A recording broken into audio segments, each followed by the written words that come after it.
Hello and welcome. We're really glad to have you all with us. My name is Dalia Habib Linssen. I'm the Assistant Director of Academic Engagement at the MFA. On behalf of my collaborators, I want to thank you for joining us for this last session of Artist Student Curator, a program that welcomes participants to learn how the look, feel, and interpretation of the museum's galleries are shaped by contemporary artists, students, and MFA staff.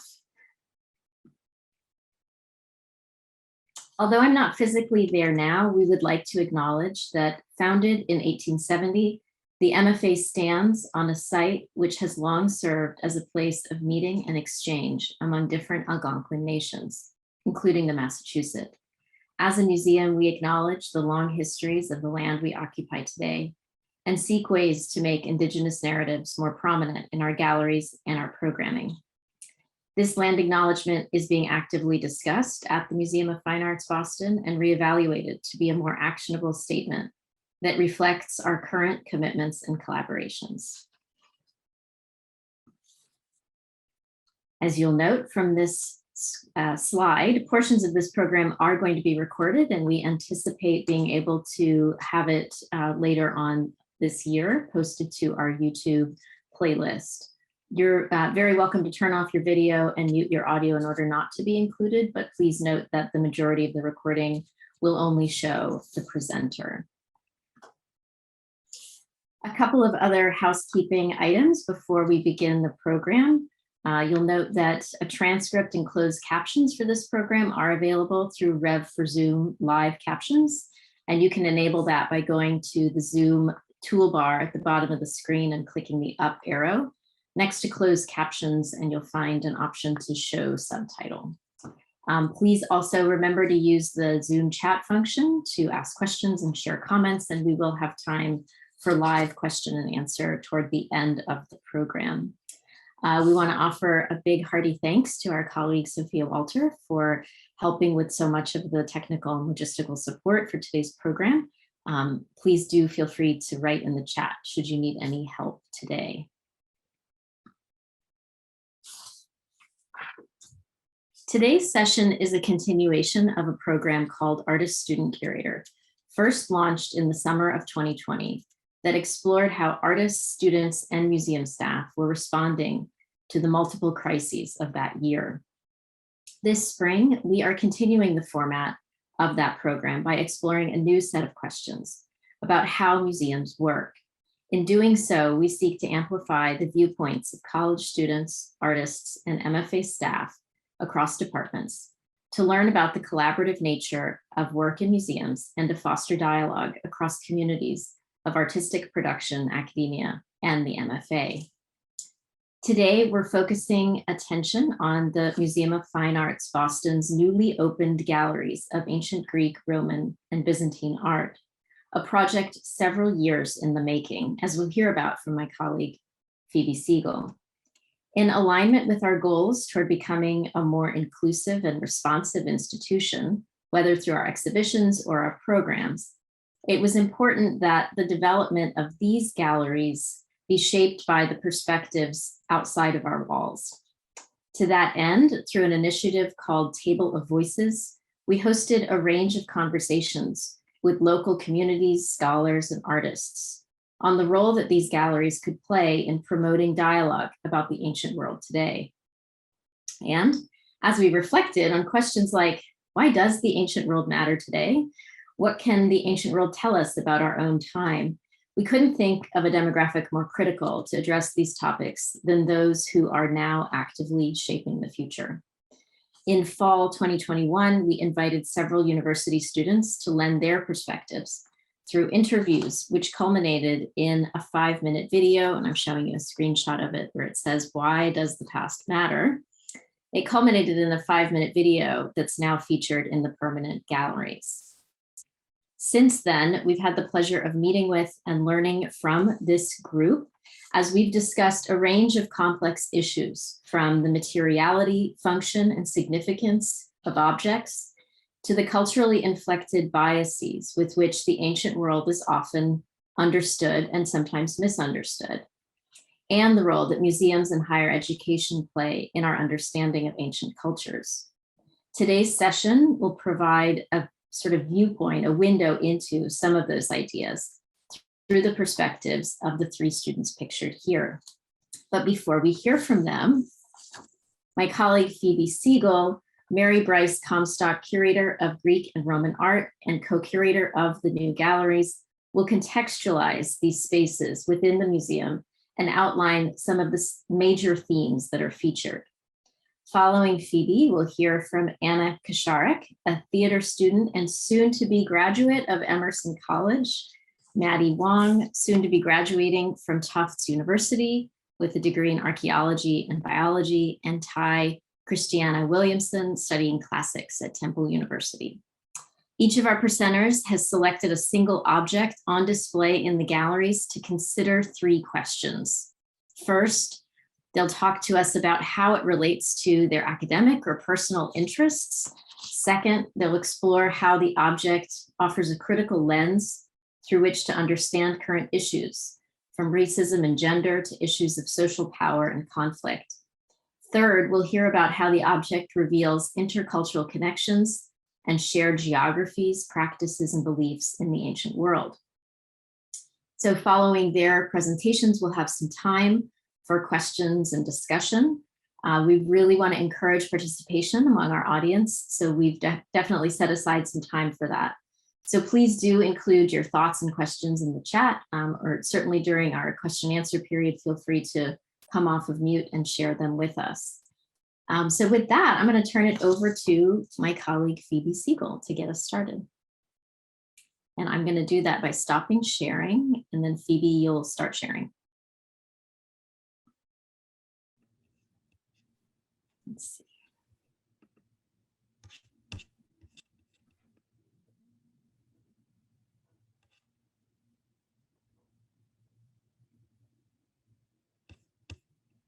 How's that?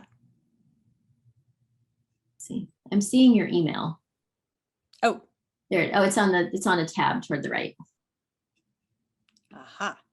Oh, but we're not synced. Sorry. I'm gonna go back. My apologies. No worries. There we go. Okay. Hello, everybody. And I just wanted to say it's an incredible joy to be with you all today. I want to thank Dalia, who's been just the most wonderful, exemplary colleague, such a wonderful collaborator in this journey together, and Sophia for running logistics and keeping us on the straight and narrow, and to the three students who I've had the pleasure of getting to know over the last 6 to 8 months. So I wanted to say a few things up front before I give a little overview of the galleries. And one point is that with the new galleries, probably our top priority, in addition to the physical renovation of the much needed physical renovation of the spaces, was to make Greek and Roman art relevant and engaging for 21st century audiences. And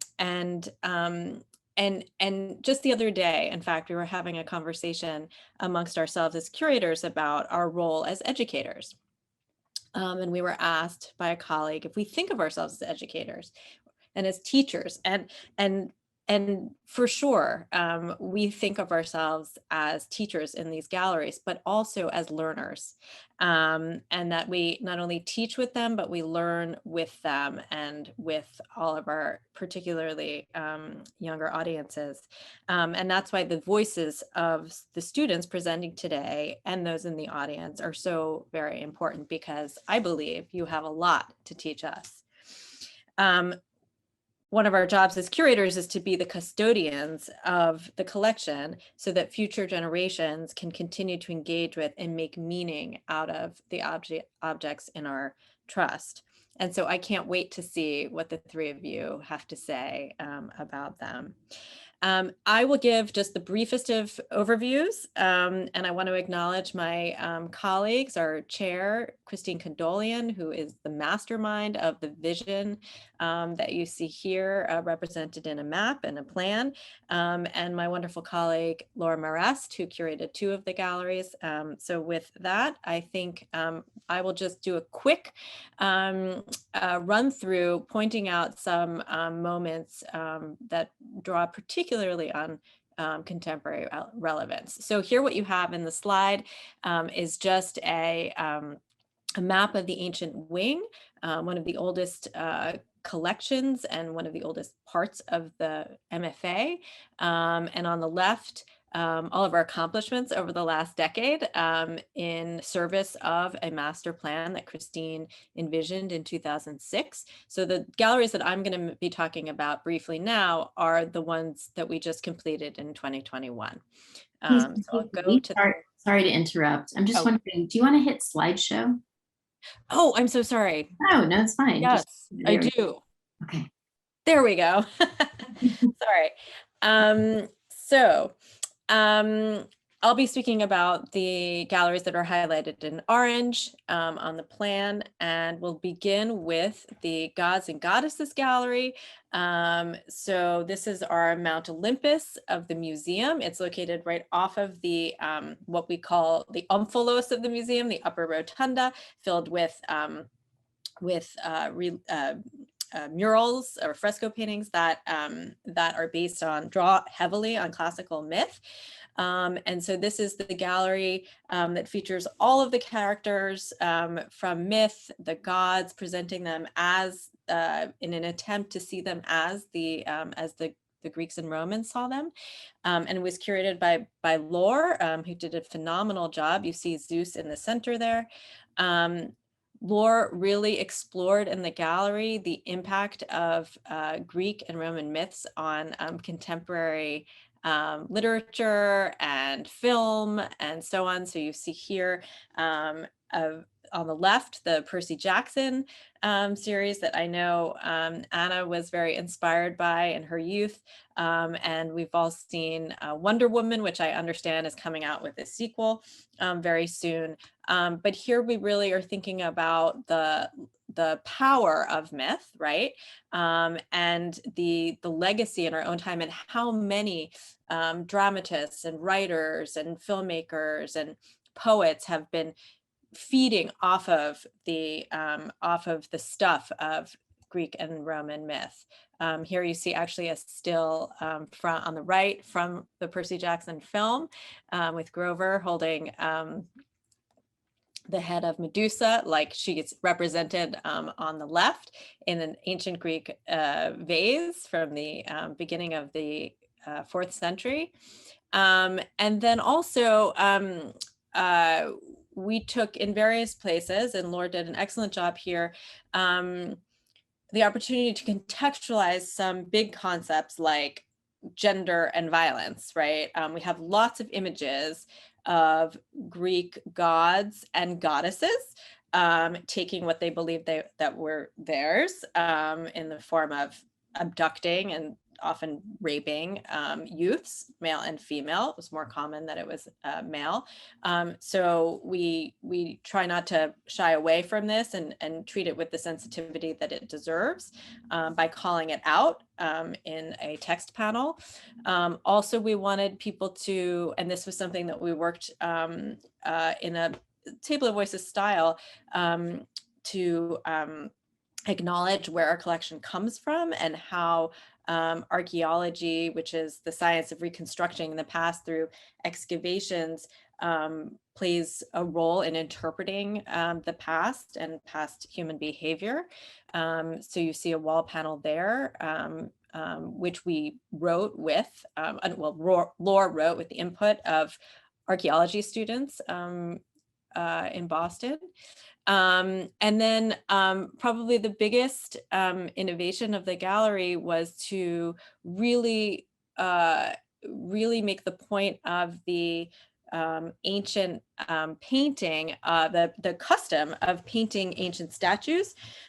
This is all lost to us today, but has been known, lost meaning it survives only in very little traces that you have to know how to look for, but has been known for over 100 years, but was not foregrounded. for reasons having to do, well, lots of different reasons, some of them political.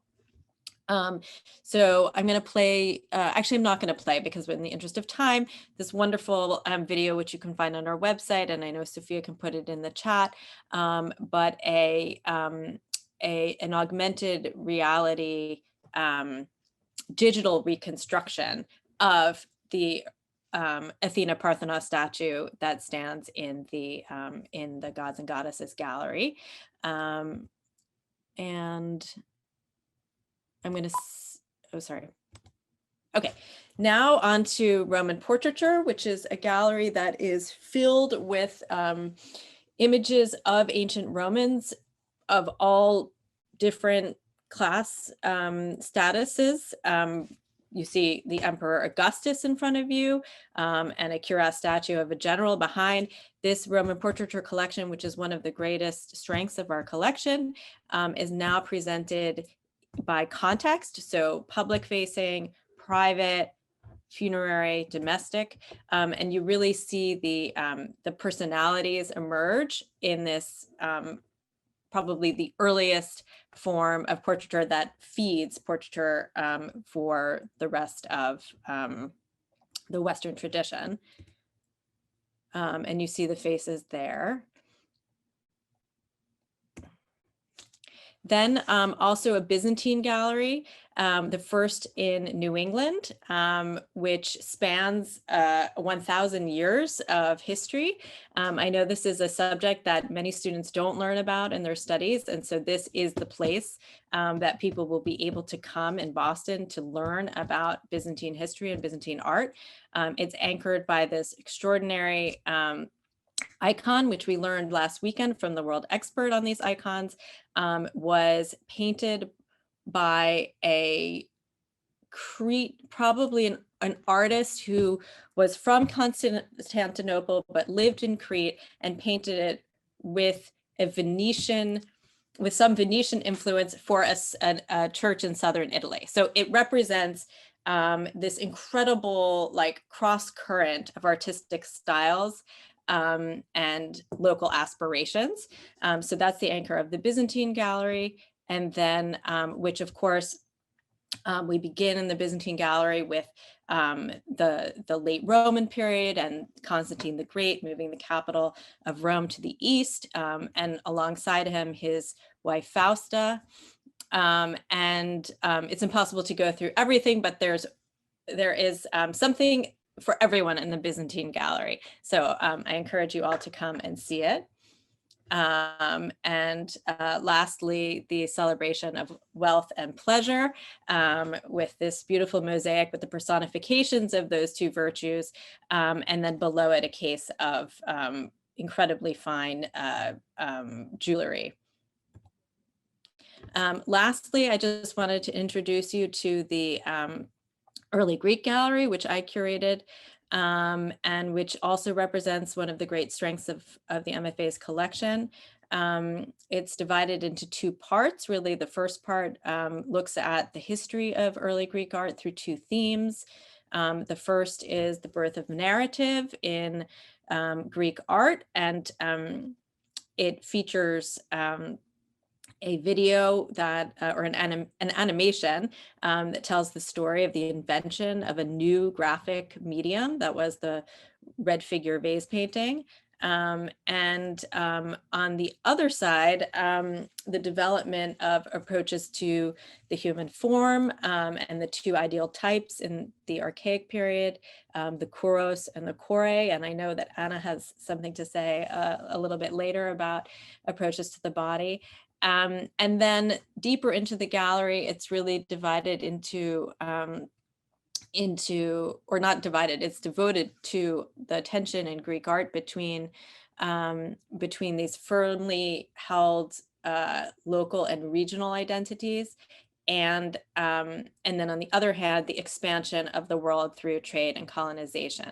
And I think this is something, actually, this tension in our own lives between the local and then the global is something that we're constantly like facing and grappling with in our own lives. And so finally, the last case I wanted to share with you is just this case that speaks to trade, as I just mentioned, and the interesting object biographies that some of these objects, these journeys that they go on. And we don't, because this past is so remote to us and we don't always have the best written sources, we can sometimes piece together an interesting journey for an object such as the one on the right, which was made in Athens about 500 BC. Let me rewind the tape. About 450 BC, 450, 440. And it turns up in a grave in Meroe in Nubia, buried 100 years later in the tomb of a royal child. And it has on it, it's a sculptural vase, and it has in the form of a Persian rider, an Amazon, and on the cup are Persians defeating Greeks. And so one of the theories is that it was made actually as a special order for somebody living in Egypt, which was then under Persian control, that wanted to kind of impress a Persian audience. So it's a very, the objects are not always, sometimes we have to do detective work to really kind of figure out what the objectives were of the makers. So I'll just end with the backside, and the handmaiden of trade was, or not the handmaiden, but going along with trade, were also two relevant groupings. One, the depiction of foreigners in Greek and Roman art, or Greek art, and then also the principal technology that the Greeks adopted through trade, and that was alphabetic writing. So we see how even in the ancient world, new technologies are coming along and being employed for a good end. So I will stop there and turn it over to Anna. And thank you. Oh, sorry. No, I was supposed to share. Continue sharing.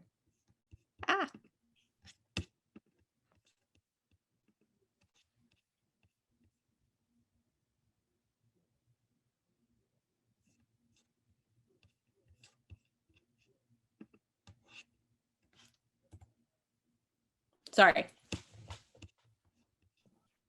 Hi there, my name is Anna. As Dalia introduced me earlier, I am a graduating senior from Emerson College with a theater performance major, which gives me no credibility to talk about Greek and Roman art, except for the fact that I happen to like it and was really excited to participate in this project. So yeah, I chose as my object that I really wanted to analyze and think about and discuss was Aphrodite, this torso of Aphrodite sculpture from the 2nd century. And there are a couple of reasons why this caught my eye and kind of piqued my interest. But yeah, as a theater major, as a performer, I very much consider myself a storyteller, and I'm really interested in stories. And as Phoebe mentioned, Percy Jackson, huge story that influenced me as a child and brought me kind of to my current interest in Greek art. And so I think stories are really powerful. And I think that the stories that are told from history is like the only thing we know about history, and who is telling those stories is really important.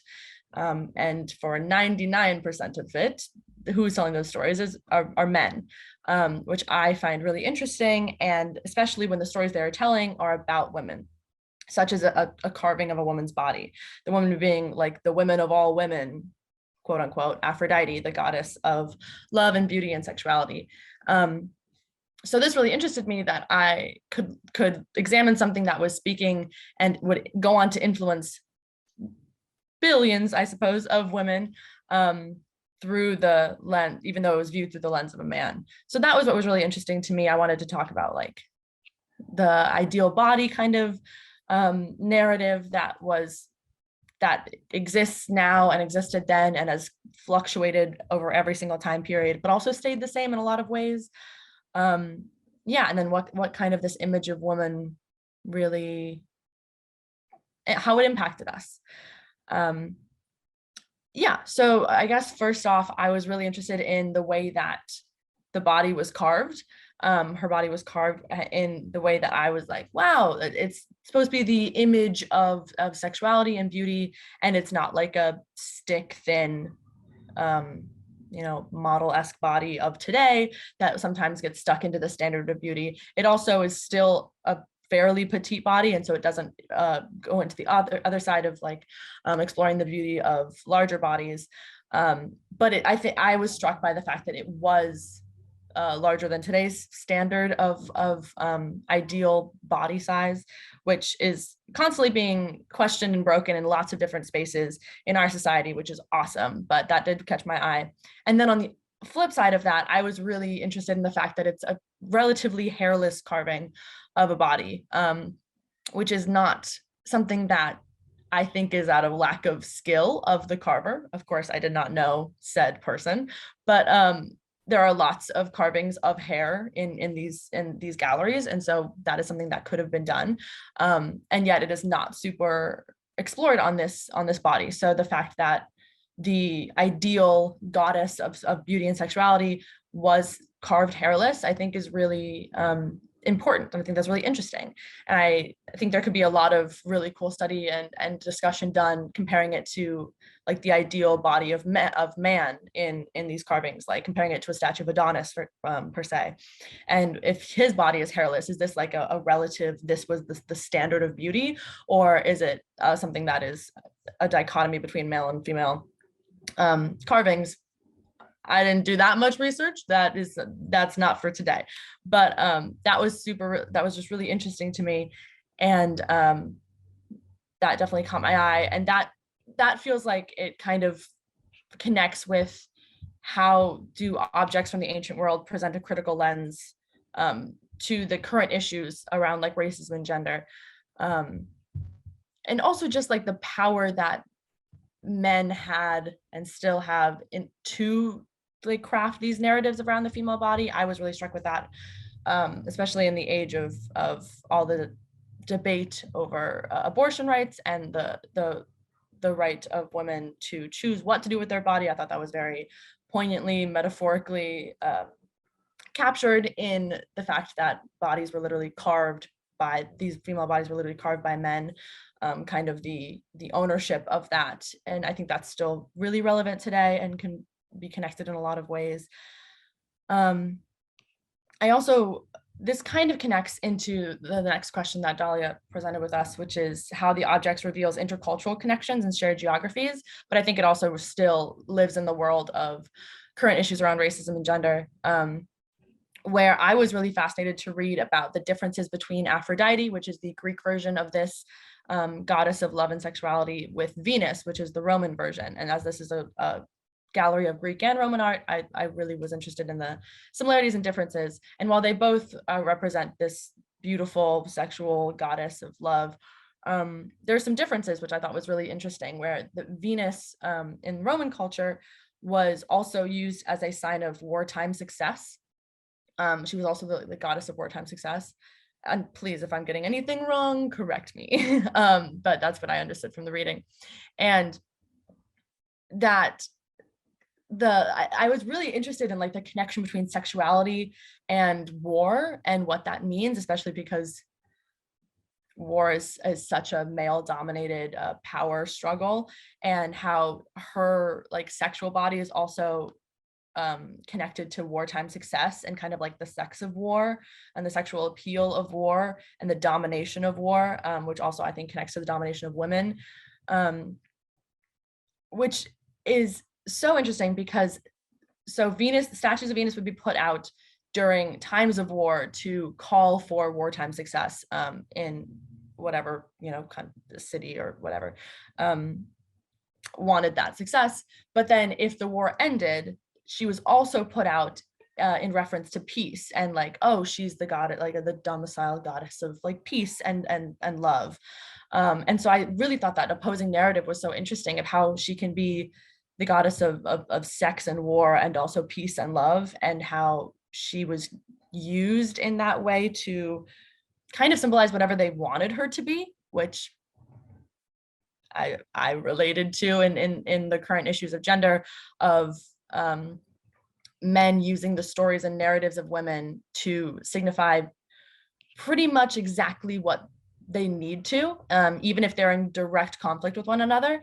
I thought that was really interesting, of just like using the female body in whatever way they need. Yeah, I really was struck by that. And then lastly, considering how this object raises important questions about museum and academic discourse around decolonization and the role of institutional context, power. I think the decolonization of the ideal body is very important right now, and is currently being done in work all over the world, where the more petite, hairless, white female body being like the figure of beauty and sexuality. I think that's really important to deconstruct. I also think that by heralding this goddess as like the image and taking out the context of like she was put into power in that image, especially by men who then went on to abuse their power to morph her into whatever she wanted.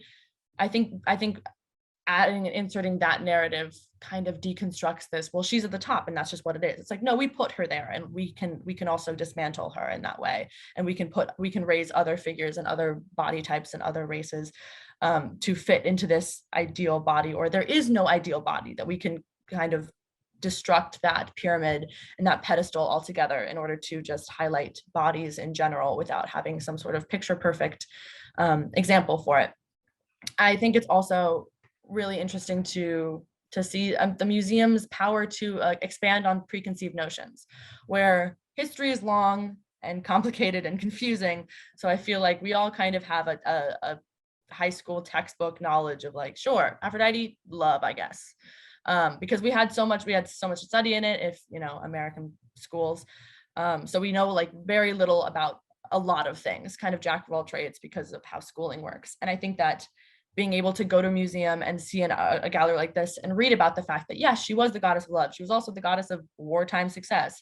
If my 13-year-old self found that out about Aphrodite, I would have thought she was so cool. And like expanding on those preconceived notions, I think that the museum has such a power in doing that, something that's not like opening up a discussion on something that's not widely known, and just shedding light on details of history that can then open the doors for us discussing them in context to today's world and current issues. So that's kind of why I was so interested in Aphrodite. I have so much more that I want to think about and research and learn about her, but she opened up so many doorways of thought for me in relation to sexuality, gender, race, ideal body. It was really interesting to read The Body's Not an Apology by Sonia Renee Taylor while discussing and thinking about this. I highly recommend that book to anyone and everyone. So yeah, I'm really grateful for the opportunity to talk about this. Thank you for listening, and I will pass it along to Maddie.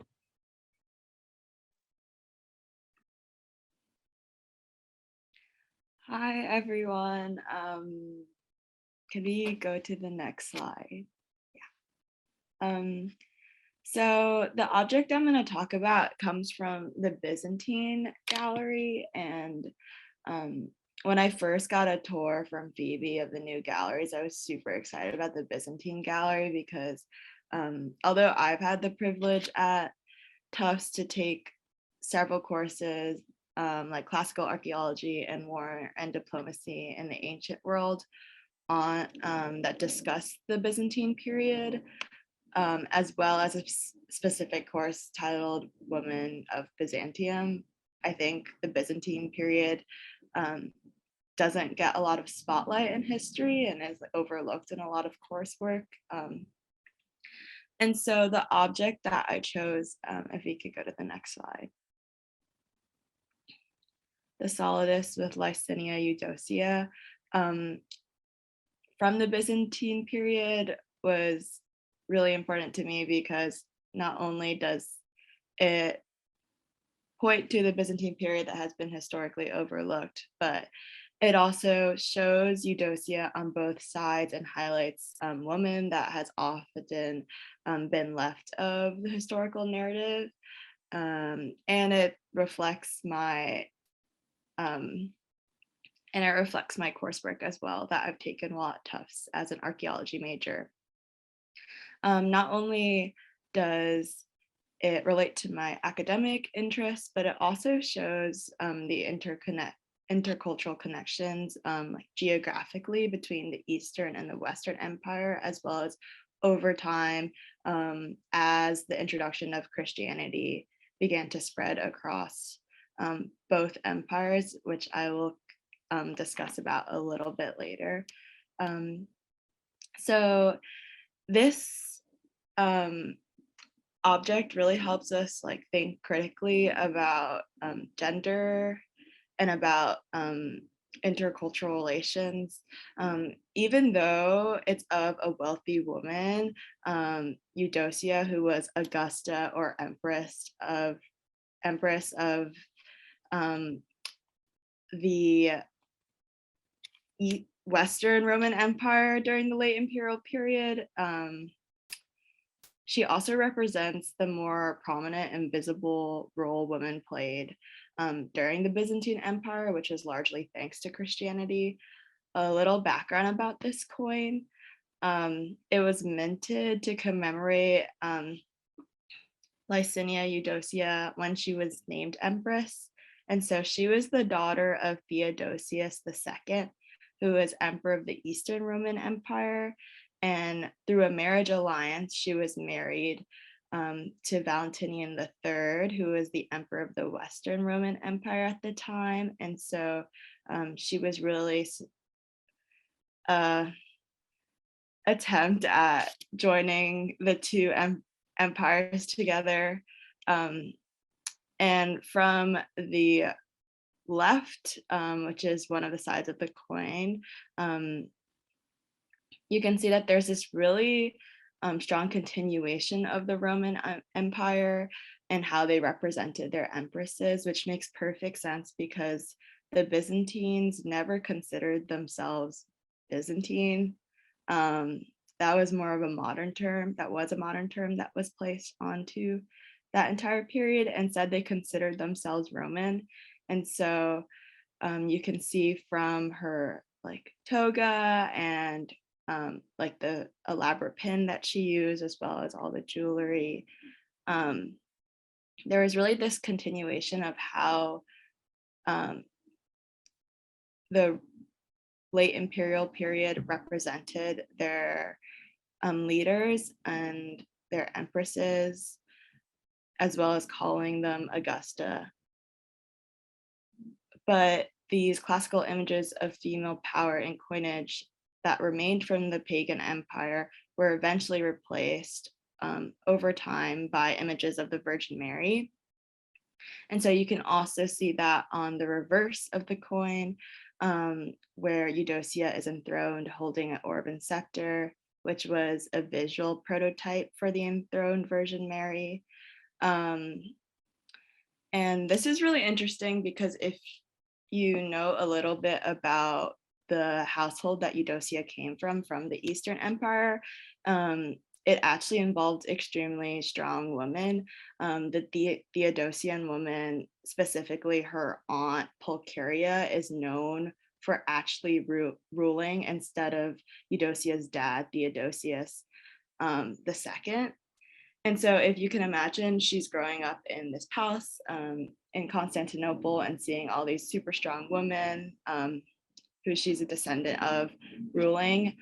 When she does travel to the West to marry Valentinian III, those are still values that she is going to take with her.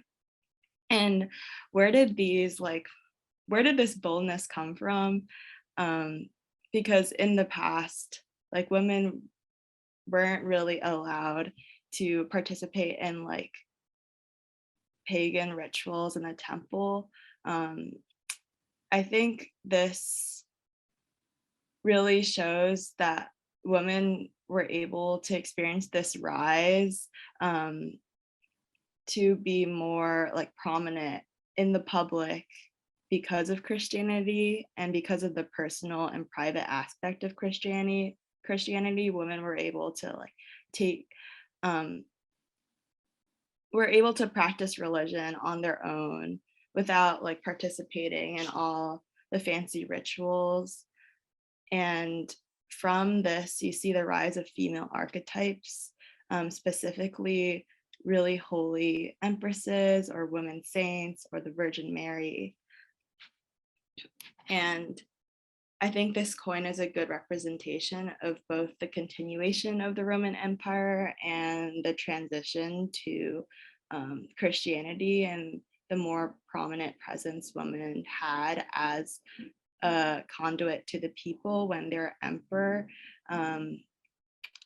And because this was a coin, it was used for exchange. And so all of the empire, both East and West, would like see this coin and understand the symbolism of both the Roman Empire as well as Christianity.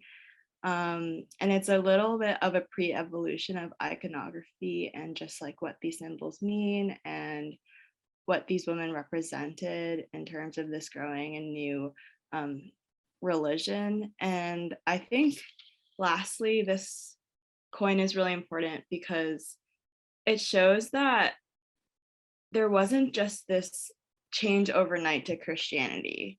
And the way that we study history, we normally study history in subjects that are separate. So you learn about the Roman Empire and then you learn about the Byzantine Empire. But I feel like this coin makes it so obvious that these periods just didn't change overnight and that there was a transition. And so when you study history or you study a particular object, you really have to consider what were all the intercultural connections geographically, like between the Eastern and Western Roman empires, as well as through time.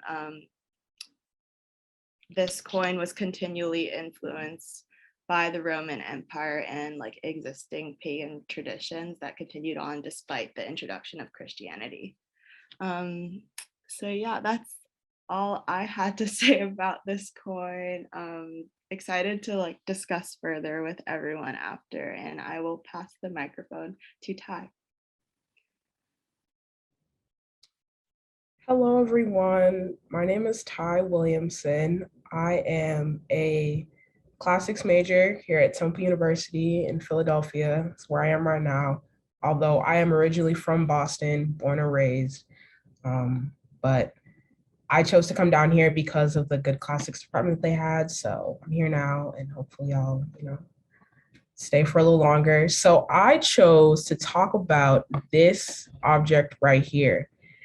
And at first, I know you're probably thinking like, what on earth am I looking at? And I definitely did the same thing too. But I think that was the reason why I chose to talk about it, because of how off-putting it was upon first glance. So this is called a kantharos. It's Greek for a drinking cup, and it's known for its high handles and the faces that it has. I chose to talk about it because on like an academic sense, I think I've been translating Latin and I've been in the classical world for a while now. And I think I was just more accustomed to translating, learning about mythology, learning about the culture and stuff like that. But I never really got a chance to sit down and look at like the intercultural connections between the Romans and Greeks and people on the outside world and people that didn't just look like them. And obviously, as a Black woman, I feel more compelled to do this research than probably my white counterparts. So I hope to do more extensive research on how they viewed each other later on. With that being said, I am definitely in no place to make any definitive conclusions as to what the motive was behind this piece. I just thought it was really interesting because not only in this time, the joining of Black and white heads was unusual, but in the pretext of modern society, this piece seems to harbor racial undertones, and we're obviously unable to determine the motive. I think it behooves us to analyze things like this with like as much of an unbiased lens as possible. So I tried to do that. So like I said before, we can't use modern terms to like describe this piece, because our way of thinking about race and ethnicity now is not the same way that they thought about those things like back then. They definitely were in contact with Africans and stuff. And they definitely had a lot of like Africans as slaves and all this other stuff. But I think they, for the most part, saw them and, you know, recognized that they exist, but not in like a malicious, or they didn't have any like bad intent, or at least I hope so. So a few things about this particular cup. It's important to know that this vase was made in the Archaic period, and smiles were a common way to represent the human face. So on the, I guess, Greek side of the face, and the African side, the only major difference is that the African woman is showing her teeth and the white woman is not. And upon further, research, I read that there are other pieces of art that depict African men like baring their teeth in the sort of menacing way. They held axes and spears and stuff, and the women all smile.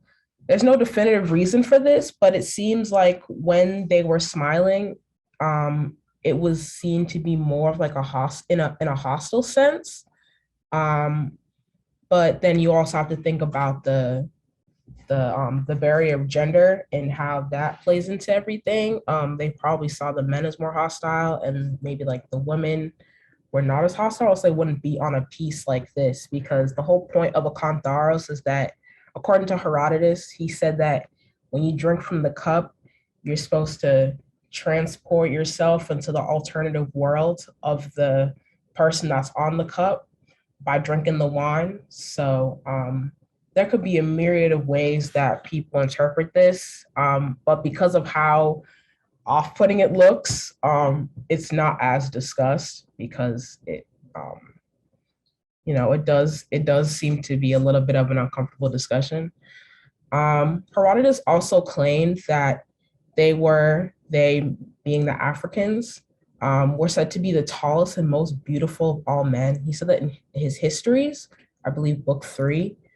And Homer also described the Ethiopians, was Greek for basically just Ethiopians.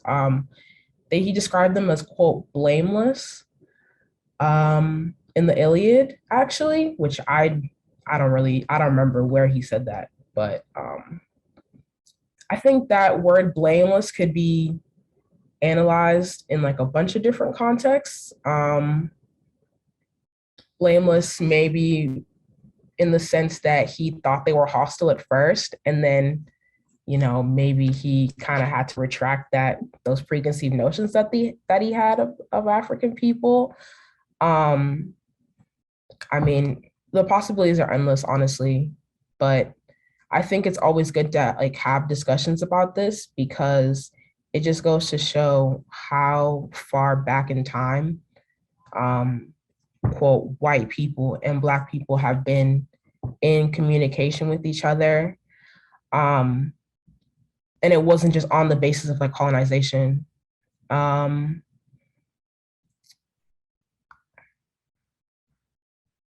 think if we were to like reevaluate the way that, they interact with each other, I feel like it would be more on the basis of curiosity, as opposed to, the way that we usually think about the dynamics of white and Black people through our history, which was like, colonization, slavery, all that kind of stuff.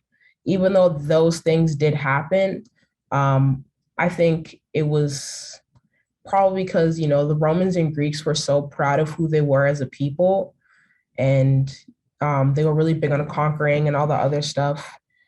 It just, I think the Western world has definitely taken those ideals and helped it shape their narrative of, you know, patriotism and all the other stuff. Like there's a reason why all the architecture in DC kind of looks so human. I mean, it looks really Roman. That's like the Capitol building, the big statues of all like the founding fathers and stuff. They are very akin to a lot of the ancient Greek and Roman styles used at the time. If I were to say anything else about this piece, I just think it's really interesting how they depicted her. At first, I thought the teeth were a way to show the distinction between how Black her face was, and like the whiteness in her teeth was like used to show the clear distinction between like how Black she was.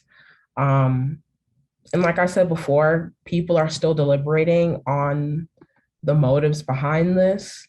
It doesn't seem to harbor any malicious intent, although we are not able to like say for certain.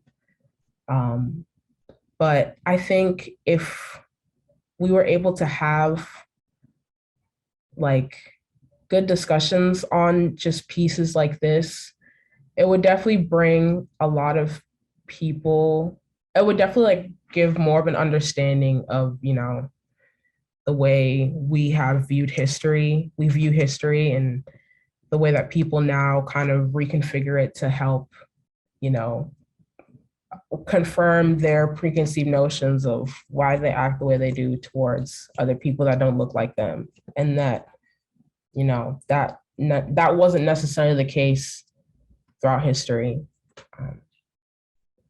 And yeah, I think that's pretty much all I have to say about it. If you have any other questions, feel free to let me know. But yeah, that's pretty much it. Thank you. Thank you so much, Ty, and thank you, Anna, and thank you, Maddie. Those were awesome. I'm sure you can hear the thunderous applause from everyone that's on mute now. But we are so grateful for you all sharing your perspectives. And I found it really interesting to think about the interconnections between all three of your presentations. So we are thrilled now to open it up to our audience for some questions or comments. And yeah, we can definitely go off of Zoom. So if you have a question or a comment, observation for any of our speakers, you can feel free to come off of mute or certainly put a question into the chat. And certainly if any of our speakers have questions for each other, this is a great time to offer those as well.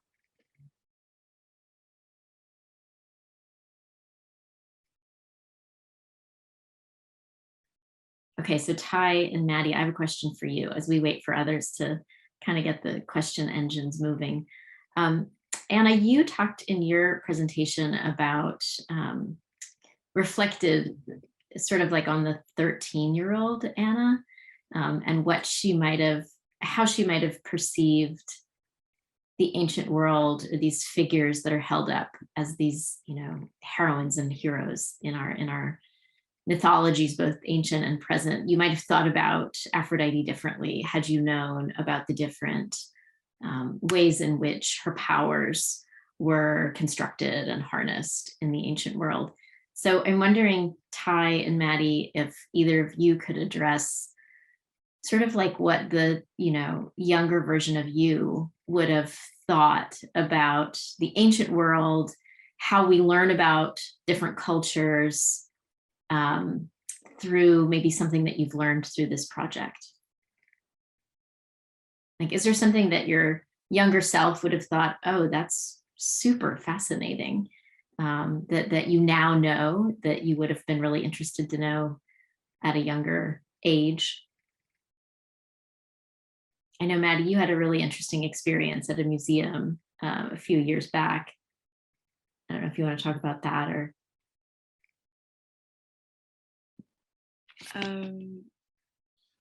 Is it the one with my grandparents?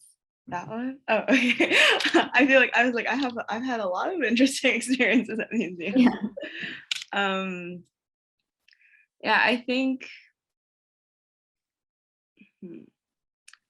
history, and especially through this project as well, and my past experience, I guess I'll start from my past experience. Well, when I was in high school, I went to this museum in New York, where I'm from, on a field trip called the Tenement Museum. And it was the first time where I really saw my own history as an Asian American in this country displayed at a museum. And I started talking about my family, and they gave me the opportunity to bring my grandparents to opening night and see this recreation of a garment factory that my grandma had spent so many years of her life sitting behind a sewing machine. And because it was so obviously the Asian American experience, I was like, oh, this is my history. Like, this influences me every day. This is why it's important to learn about the past and to see that at a museum, because I can't travel back in time. And I felt very privileged to be in New York, where there are a lot of museums at my disposal, and I don't have to like travel anywhere to see them, and I can go on a field trip. But after, I think, this experience with the MFA and filming video and discussing about why learning ancient cultures are important, which is a little bit far removed than the 20th century. And especially my coursework at Tufts as well, I've realized that there's so much influence, especially in living in America. And I think Ty talked about this as well. You can see it in our architecture everywhere. Like, every government building alludes to the classical period. There's so much you can learn about history because history rhymes. And so there are a lot of repeating patterns that you see. A little, like, we looked at like gender and race in different lens, because it is different in the ancient world as it is today, but at the same time you can see like common patterns of xenophobia, how foreigners are portrayed, but also look at the good as well and see how with the Romans, like, you were a Roman, and if you have citizenship, it didn't matter your ethnicity or what language you spoke. And I think you can learn about a lot about how you should face the world when you look at ancient cultures and you think critically about the good and the bad of every single one, because there are a lot of patterns that are present today. And that's something that I've learned a lot from this program. That's great. Thank you. Yeah. So I think Maddie summed it up pretty well. Like I said before, I as a classic student, I've been translating Latin since like 6th grade, and I've just been used to learning the mythology and only like having a scope within the ancient Roman and Greek world. But I was also blessed with very proud parents, proud to be Black parents, that always reminded me that, you know, Africa has been around forever and it has influenced way more than people initially let on. So my mom always told me to, when you get the chance, find the time to look at those connections and see what you can find. And I think I'm just now getting to that point. I think when I was younger, I was just so dead set on at least getting a strong foundation in the language itself, and then worrying about, you know, the little nitty gritty details later. And I think I'm getting to that point where I'm finding myself taking a step back and analyzing things from a multicultural perspective, as opposed to just looking at it from the perspective of the ancient Greeks and Romans like I did when I was in school. I definitely think that it's a lot more connected than we think or even that we learn. in school. And I think a lot of classical scholars have been trying to allude to this for a while based off of what I've seen. And many classical scholars in the past were opposed to even bringing up the topic of Orientalism and how that affected the world, or just, African influence, and how closely connected the Egyptians were with the Greeks and the Romans. There's so many more connections that can't even fit into like an hour and a half discussion. But I think the more that I read, the more I realize that this world has always been in connection with each other, and that, it doesn't necessarily come from a place of malicious intent initially. You have to kind of be as unbiased as possible when analyzing stuff like this. Yeah, that's really great. I love how when you began, you talked about your own positionality vis-a-vis this material. And I do think it's really important for us to make that point, because I think one of the really important aspects of this project is that each of you comes from your own different lived experiences and your own different disciplines that you're studying. And it only enriches the project to hear from different perspectives. So Anna, I don't know if you have anything that you want to add. I've just been really grateful to listen to their two stories about that, and coming at Greek and Roman art from like those perspectives. I did think more about my 13-year-old self though, as you asked that question, and what else she would find really cool, especially about Ty's object, with the water wine goblet, where you were supposed to, like, you could enter the world of the person who was carved on there. That made me very excited. I already talked about storytelling. I was like, I want to read that one. Especially like with Ty's object with the double face, and how, like, what that would mean, and which world would you enter if you drank wine out of that goblet. That, I was very excited about that. But yeah, to go back to what I was saying about my 13-year-old self, would have been really excited to learn that Aphrodite was not only the goddess of love and beauty and sexuality, but also wartime success. And I think that a lot of times those two things are really separated. I actually just did a presentation yesterday for a final in a theater class, kind of analyzing the Madonna whore complex in a play that we've been reading, about how women can either be like the mother or the prostitute.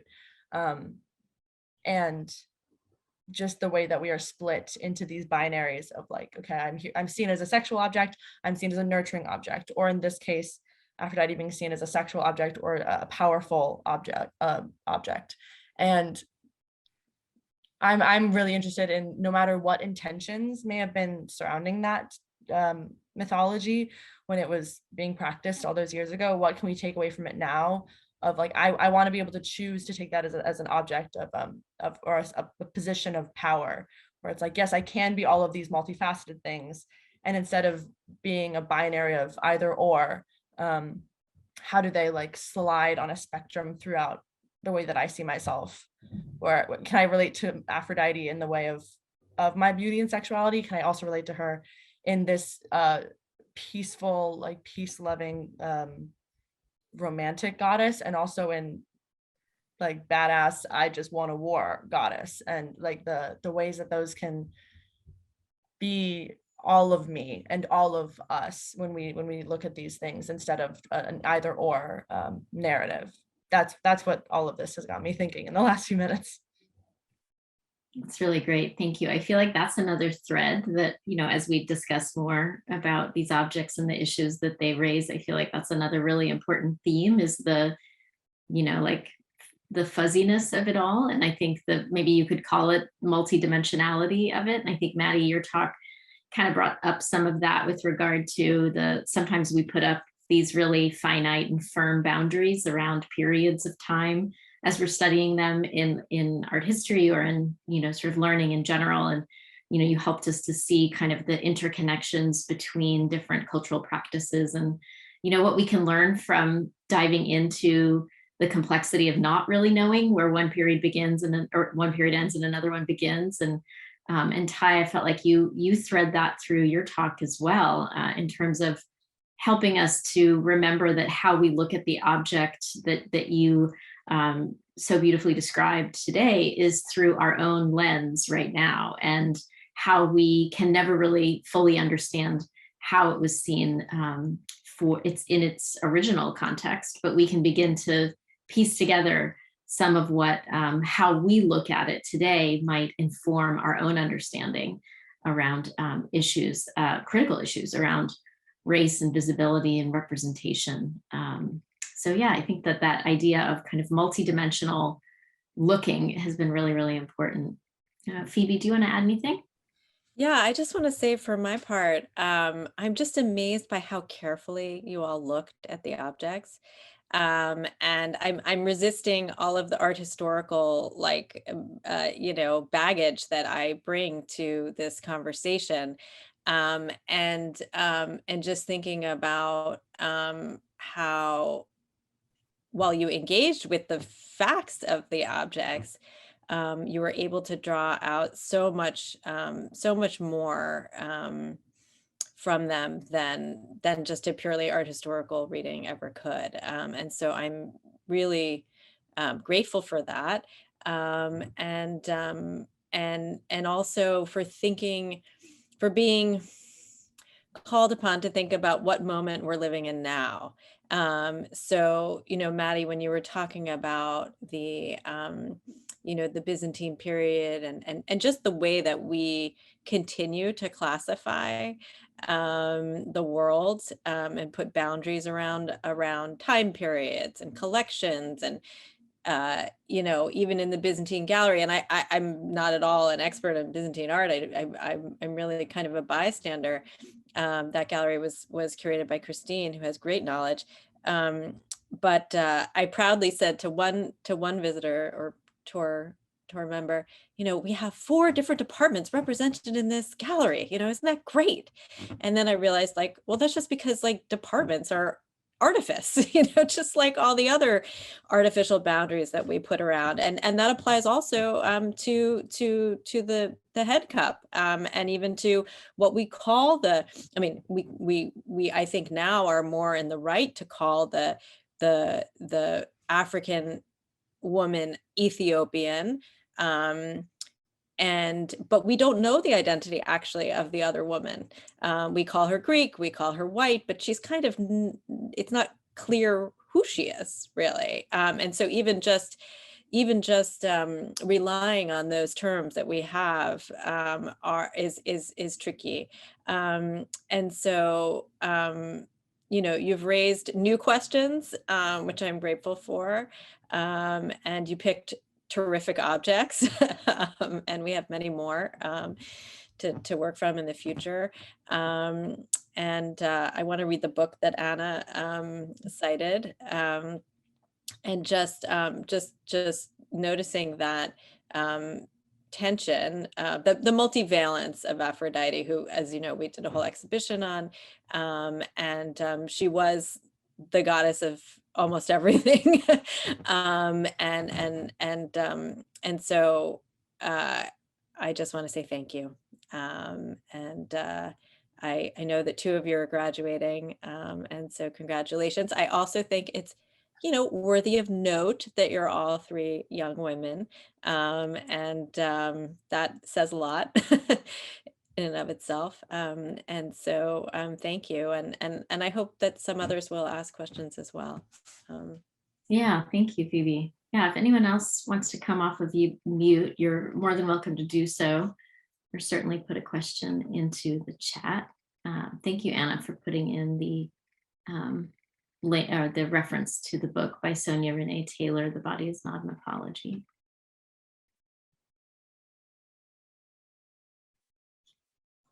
Anyone have a question about any of the objects that Anna, Maddie, and Ty talked about, or any of the sort of approaches? And we were really, here, I think we do have a question. Tracy asks a question to Maddie. Do you believe that the coin was used as a method to spread Christianity?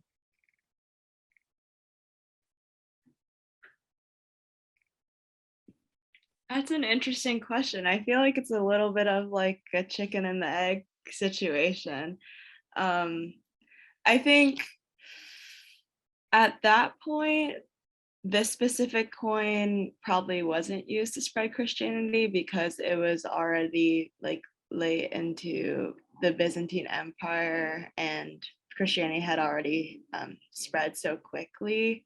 I also think that the use of like Christian iconography and like the cross symbolism, as well as the orb and the scepter, and Eudocia represented as the Virgin Mary, would kind of go to waste if no one knew what she represented.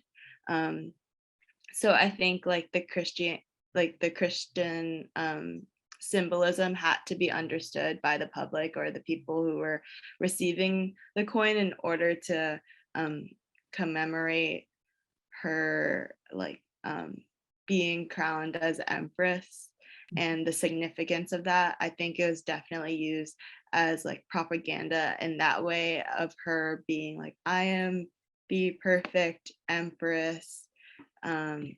I represent the Virgin Mary, kind of what Anna was talking about. Like that was the ideal in the Byzantine Empire, to be like so extremely pious and represent all these very holy women.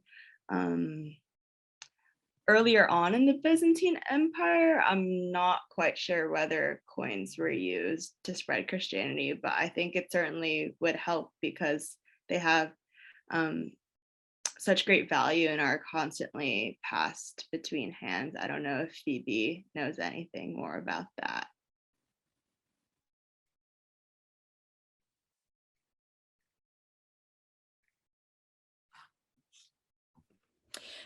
Coins were for sure the primary means of mass communication in the ancient world. And gold coins like this actually were of tremendous value, so much so that they would be used only for very large purchases or for the payment of troops. So they definitely did serve a wide audience. And I don't know specifically about the spread of Christianity through coinage, but certainly they, like in other words, of proselytizing or convincing or converting, but certainly the imagery, once it becomes the official religion, supports that, certainly. That's great. It's really helpful too to remember that some of the conversations that we've been having together have been both about how we view these objects through, sort of like our current lenses and biases, but it's also been about how they were used in the ancient world. And I wonder, Ty, as you were researching the handled cup that you were talking about, if you found in your research anything interesting to share with us about the use of that object. And did you see it in the galleries? I can't remember if it was up yet when you came to see it. I don't think it was up when I went to go tour it. I definitely would have remembered seeing it face to face. But aside from the saying that Herodotus said, not much else, like other crazy uses were mentioned in the research that I did. I think mainly because like pottery, cups, they were all fairly common, like types of artwork in the Greek archaic period. So I think it was just something that they made and they just wanted to put like a little spin on it, I guess. I didn't really see much else besides that. And the alternative world thing was something that I didn't know about that at all, which I thought was pretty cool. Which also begs the question of like, if there were two faces on there, which world are you going to? I don't know. It's never mentioned, but yeah, it does bring up like a good like bit of discussion about like why that cup was even made in the first place, if that was something that wasn't normally done. Mm-hmm. Mm-hmm. So I can offer a little bit of background there. One is that these cups we call them plastic vases because they're sculptural. So there's like a cup part and then there's the sort of sculptural part, right? And so oftentimes you'll see, like in this particular example, there's a lotus palmette against a white ground at the top. And sometimes you have, like in the example of that Amazon rhyton, you have red and black figure up on the cup part. But they emerge sort of towards the end of the 6th century in Athens. Well, actually, I should not say that. And I'm not going to give the whole art historical thing right now. They actually are earlier in the form of perfume vessels, but they entered the symposium, the space of the Greek male drinking party, around the end of the 6th century. And the thing that's really, and they are in the shapes of humans, mostly women. The vast majority of them are women of the Greek type. And occasionally there are gods, Heracles and Dionysus, both of whom are associated with drinking. And then satyrs, also part of the retinue of Dionysus. And they, and also animals. So we have animal shaped vessels in the form of sheep and donkeys, so those are rare, and so on. Boars, pigs, lots of things. But the most common is the ram. And so so they're part of this like ensemble of Greek elite men who are the only ones who are invited guests to the symposium, taking on these other identities. And when it comes to the Janiform type, you have, and this is the part of the aesthetics of the object and the function of the object, is like you have, as Ty just mentioned, you have two options now, and you have to kind of remember that when you're drinking from it, you're taking on that face of the not elite Greek male in the context of the symposium where the other guests are. So it's this sort of interplay of identity and image, masks and performance. I mean, you know, it really it is a kind of performance in the context of the symposium, and its boundaries. That's so interesting. I didn't know any of that. So thank you so much. That's just so interesting. And like the play of the elite male society of trying on these other identities for like a night of fun with the boys, and then like being able to shed that in society and step out of the symposium into like their elite power. And yeah, I have so many like half-formed tendrils of thought about how that still very much exists in today's society, and like playing at poverty, and like, yeah, someone said carnivals, and yeah, like the entering a liminal space in order to put on the personality or the identity of someone who is not you, and then also in addition to that, someone who is like traditionally seen as lesser than you, except for I suppose the men who chose the gods, which would also says something about the men who drank from like from those goblets, and like wanting to put on something that is like higher than you, when the only thing higher than you in society is a literal god. That is so fascinating to me. I want to think about that for so long. That's so cool. It's really great. Yeah, super interesting, especially the idea of performance, which I think you could even apply to the coin idea too, right? These kind of aspects of these visual attributes that we associate with certain identities, and how they can be used for political power. It's really interesting. So if nobody has any other questions, and any of our panelists questions between themselves, we're certainly here for that too. But I just want to say how super grateful I am to all of you for joining us, and to the students for your amazing presentations, and for opening up even new ways and exciting ways of thinking about these objects and the connections between them. And to Phoebe, always an awesome partner to work with. So grateful for you as well, and for Sophia. And as always, we welcome feedback on these programs that we do. Sophia will very kindly put a link into the chat for a quick survey that we'd love your feedback on.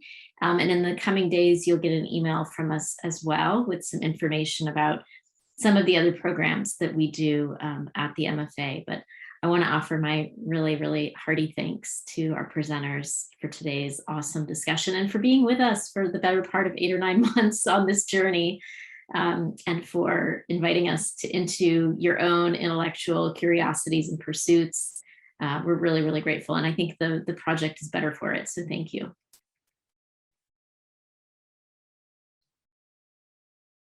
And with that, we'll I think, end our session. So thank you all so much. Thanks, Thank you. everyone.